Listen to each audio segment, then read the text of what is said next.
विचारों में जो व्यक्ति अपना काम पूरी ईमानदारी, मेहनत और लगन से कर रहा है वही सबसे बड़ा देशभक्त है।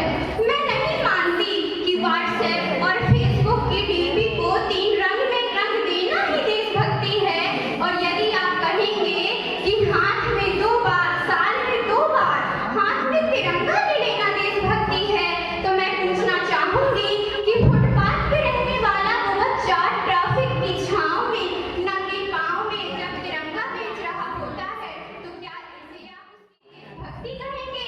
ये उसकी देशभक्ति नहीं, उसके पेट की भूख की शक्ति है। क्योंकि ना मस्जिद को जानते हैं, ना सिवालों को जानते हैं, ना मस्जिद को जानते हैं, ना सिवालों को जानते हैं। जो पेट के भूखे होते हैं ना, वो सिर्फ भोजन देने वालों को जानते हैं, वो सिर्फ भोजन देने वालों को जानते हैं।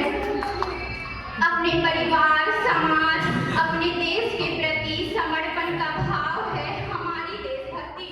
और हर देशद्रोही के जीवन में तूफान लाने वाला है हमारी सच्ची देशभक्ति, ताकि हर देशद्रोही ये समझ सके कि अगर तू परिंदा है तो ये आसमान तेरा है, अगर तू परिंदा है तो ये आसमान तेरा है, और अगर तू परिंदा है तो ये शमशान तेरा है। भाईचारे से रहना है तो रह जमीन पर, वरना ये कब्र भी तेरी है और कब्रिस्तान भी तेरा है।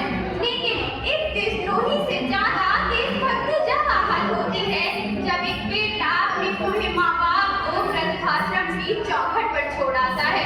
करा उठती है देशभक्ति जब मुसीबत में फंसे लोगों की जान बचाने से ज्यादा हम वीडियो फोटो लेकर अपने लाइक्स बढ़ाने में लगे रहते हैं।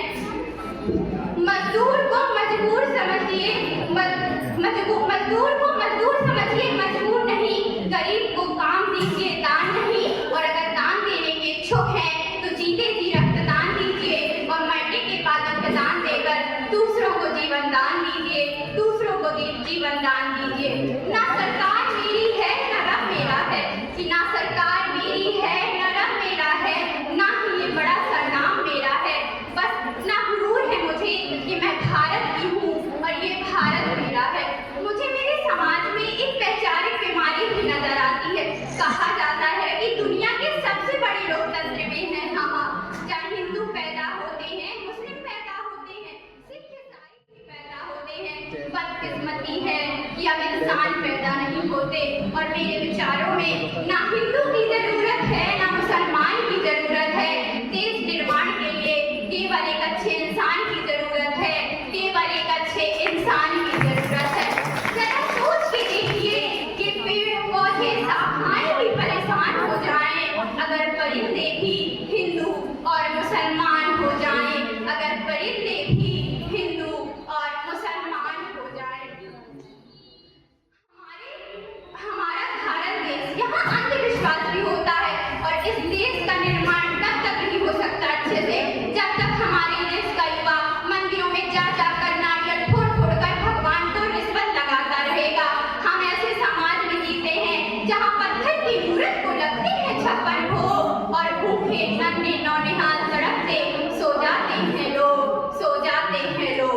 हमारे समाज में, संविधान में इतने सारे अधिकार हमें दिए गए हैं, बेटियों को इतने सारे राइट्स मिले हैं, संसद हो या पंचायती राज हो, महिलाओं को आरक्षण दिया जाता है। पर क्या आज भी, पर इतने वर्ष हो चुके हैं लोग आजाद हुए, पर वास्तव में आज भी बेटियां आजाद नहीं हैं। बेटियों का